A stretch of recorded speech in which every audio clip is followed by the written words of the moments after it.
everything running in a week at the other place, they'd all be gone. They'd all be gone. It's too expensive. It's too expensive to leave versus what you would save and the regulations that you wouldn't have to go through and all the bullshit with all the permits and all the... What California does is over-regulate everything.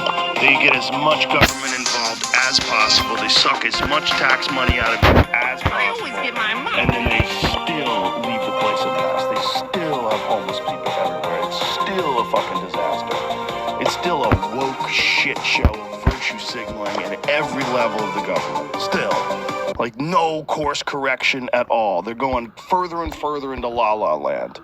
And you're like, Jesus Christ, you guys. And so then a place like Austin becomes attractive. You know, because, like, it's not like that here.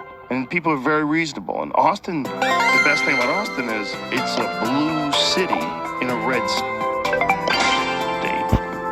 So it's, like, balanced. Like, this is a saying they have out here, keep Austin weird and surrounded. So Austin is surrounded by rednecks with guns. So The tone more medium. Like the Austin liberals, they're much more just left of center people. Like we are. You know what I mean? Like in some parts of the country, we're considered like far right. You and I. Far right. It's great. It's fucking ridiculous. But it's because everybody went nuts. And everyone demanded a whole series of things that you have to agree to in order to be a good person. Fuck off. So the real problem is out there. Let me tell you what the real problem. I didn't realize it until I put this back. What? That everybody's too busy tapping themselves on the back. When the fires happen, those street women or whatever they are, cheap and whatever. I'm looking at them. I'm like, look at them. They all got gel in their hair. They all got a tattoo on their neck. God forbid they can't be fooled for a fucking minute. God forbid. And that's the problem you have out there. It's too many people. I'm so great. This is my idea, and it's great, and it's gonna work. It's not working. You're right. But you're too stupid to say, you know what, this ain't working. Their egos are so big, you don't have to argue with this ain't working. You're right. You're absolutely right. But I don't think it's entirely their fault. It is their fault, but the culture rewards that kind of behavior. This is the problem with having protected classes of people. Whether it's gay, lesbian, whatever it is, whether it's your nationality, you have a protected class of people where you're not allowed to criticize the protected class of people. Then they become, you know, Vivek Ramaswamy talked about this in a very interesting way. He's like, it's the tyranny of the underprivileged. Or is that what he called it? The tyranny of the marginalized or something along those lines. But the idea is that this group of people, whether they're trans people or gay people, they get above everything. Everything you do is amazing. Oh my God, you're so fabulous. Because no one wants to be thought of as homophobic or transphobic. So you pretend that everything they do is incredible. And so you can be the best firefighter ever. Like, can you carry a burning man out of a building? Girl, you don't have to. If he was in that building, he shouldn't have been in that building in the first place. If I have to carry him out, we got other problems. A literal firefighter said that in response to, could she carry her husband out of the building? No, you can't, and so you shouldn't be a firefighter. Just like you shouldn't be a bouncer if you can't fight. You shouldn't be a firefighter. You shouldn't be a firefighter if you can't carry someone out of a building. If you can't run up a flight of stairs because you're 260 pounds and 5'7" and a woman. No, you shouldn't be a firefighter. You should have to be in like really good shape. Now, if you're some fucking CrossFit skinny lady, you're some beast, I'm like, yeah, that lady could be a firefighter. Yeah, but it's like even guys. Like if you're a guy and you're fucking scrawny and you never work out and all you do is smoke cigarettes, maybe you shouldn't be a firefighter. You know, maybe you can't get up that fucking flight of stairs either. It should be like it's a physical job where you're rescuing people. You have to be able to physically carry people. You have to rescue them. Firefighters, man, fucking big, brutal men. Big outdoors, fucking houses. They look like former football players. There's this guy I used to play pool with, Ray the Fireman. Because everybody in the pool hall, I was Joe the Comedian. Everybody had a nickname based on what you did. Ray the Fireman was a fucking house. This big fucking, like, big Irish guy, you know? Like, of course he's a fireman. Look at him. That guy is gonna kick down a door, carry your fucking husband, throw him over his shoulder, run through the flames, throw him on the lawn. He does it all the time. He's an animal. Like Vito's love. The fireman. Yeah, he was right. I forgot about that scene. Then he killed himself. Not that show. He didn't taunt him for being gay. Can you imagine you get your shot? Hey, Joey, good news. Good news is you're going to be on the Sopranos. Bad news is you're going to find out. You gotta swap spit with him. You gotta swap spit on camera. Yeah. Well, you're on the Sopranos. What are you gonna do? If you're a regular guy and that's your first acting gig, I suggest you pass. You have to be like a Jared Leto type dude to pull that off. Died of a self-inflicted gunshot wound, December 16, 2008, age 37. And he was a fireman. Former fireman.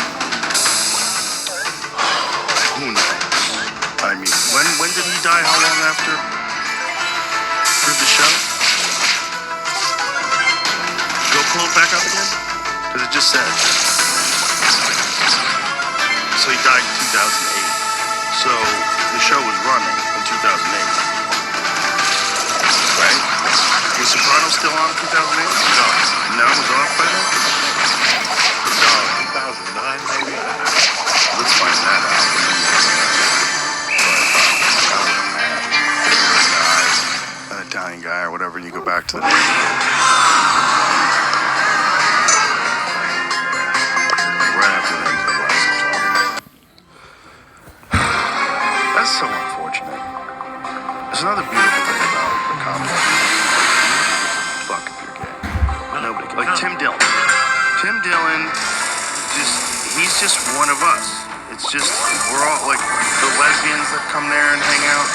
They're just one of us. No one gives a flying fuck. It's just, if you're not funny, no one will come. If you're not funny, like, you know what I mean? But if you're funny, who cares? No one cares. You remember the kid from Beach? Which one? The guy that used to always wear football shirt. Yes, where did he do that? That was my brother. I love it. It's fucking escaping my mind. With blue hat on. You don't know. And he told me he was a hubble. I haven't seen him in so long. When did he die? I don't know. Did you talk about being gay in school? No, he told me. Oh, yeah, well, he was gay. He was one of those army things. Just a Well, he just looked like a football player. Yes. Like a big he looked like a Shane Gillis type dude. Yeah. Like a big former football player. he was gay. He always wore football jerseys. Always football Yeah, jerseys. That's how he sweet. tricked them. Sweetheart of a guy. But again, the same situation, Joe. That guy was one of us. He just hung No, out. I love you to that. He just hung out. I love that. It didn't even matter to me that he was. Listen, that's never mattered. You gotta remember, I was a Jewish priest in high school. That dude's just gay as hell. First time I saw Nobody him. knew. Isn't that funny? I fucking knew. In '79. Nobody comes out with a little hat with a whip. Right. You know, I saw him at the Palladium. That dude is gay. Oh my God. It's no reason. Is it crazy? I'll just tell you one story. There was a guy in Chicago. Those people. He got this dog one day. And he took his head off. He goes, I fucked him so hard. I blew out his ovaries. I had to go to the hospital. Read this dog. This is my type of fucking guy. I love that stuff. Well, you got to think what Rob Halford did. When he was at the head of Judas Priest, he got all these straight guys to dress like they're in a gay biker gang because they wanted to be cool like Judas Priest. He changed the style of a kind of music. He really did. I love it. How many straight guys dressed like gay bikers, not even knowing what they were doing? They just thought, you know, this is how you dress for this kind of music. But it was because of Rob Halford. And he's still out. You know, I had him on a show once. There he is, that bad motherfucker. You got another thing coming. I had a buddy in high school who loved that song. He was like a quote of it in his yearbook. And I was thinking, wow, that's the coolest quote. Like, if you think you're gonna sit around like a chip and name my brain, listen, I ain't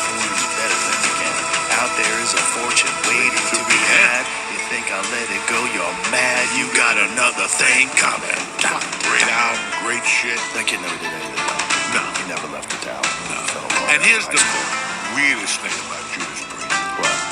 His writing. That's what I thought. His writing. You're thinking he's writing about women. He's right about that. He's writing about man. And he has a song called Burn It Up.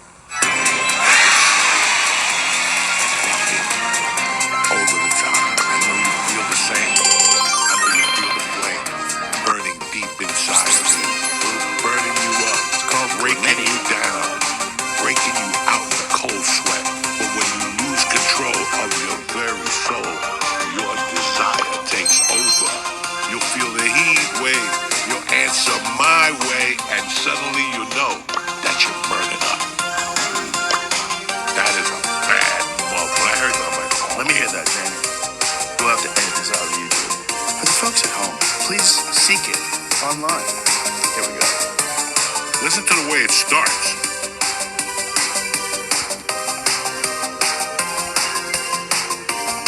It's like a satellite.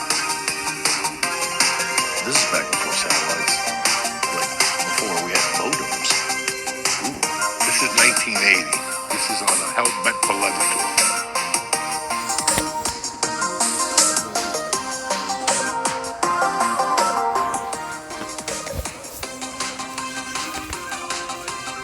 You could let songs cook back then. You know? Like Time, Pink Floyd Time. Oh, baby. Guess what just got added to the Spotify playlist?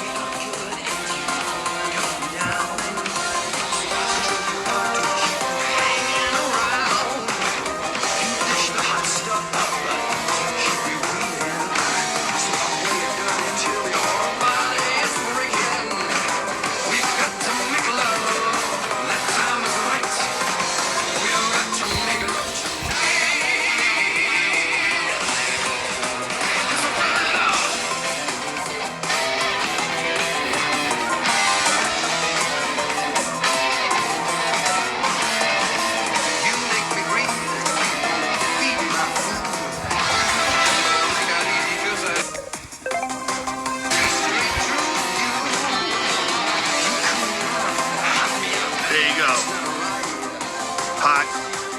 Hot gay love.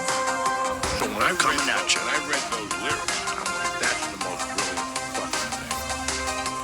That's the darkest thing about gay people today is that some of them are in the closet, other than homophobia.